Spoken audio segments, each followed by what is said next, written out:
According to various resources, hackers claim they stole data of more than 2 million Integris Health patients. Integris Health, the largest not-for-profit Oklahoma-owned health system in the state, has confirmed that its internal systems have been compromised in a cyber attack and an unauthorized third party obtained patient data.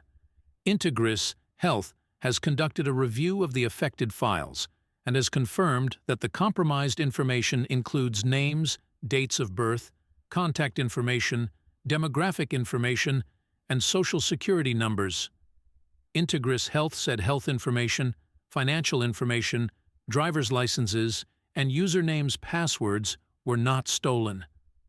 On December 24, 2023, Integris Health started to be contacted by some of its patients after they received communications from a group that claimed responsibility for the cyber attack.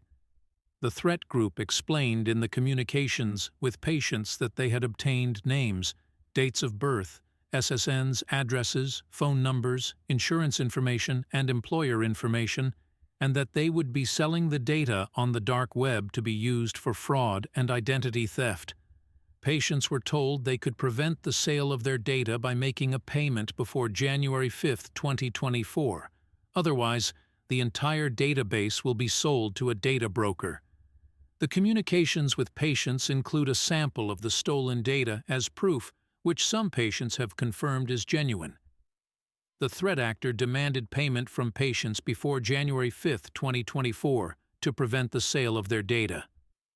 Patients were provided a Tor link to make payment, with charges of $3 to view stolen data or $50 for data deletion. The threat actor claims to have obtained protected health information of over 2 million Integris Health patients.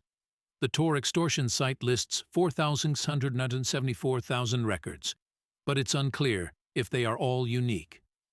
Integris Health warns affected individuals not to respond or pay any ransom. There is no guarantee that paying the ransom will result in data deletion, and individuals may be exposed to further extortion attempts. For more information, you can follow the news. Thank you.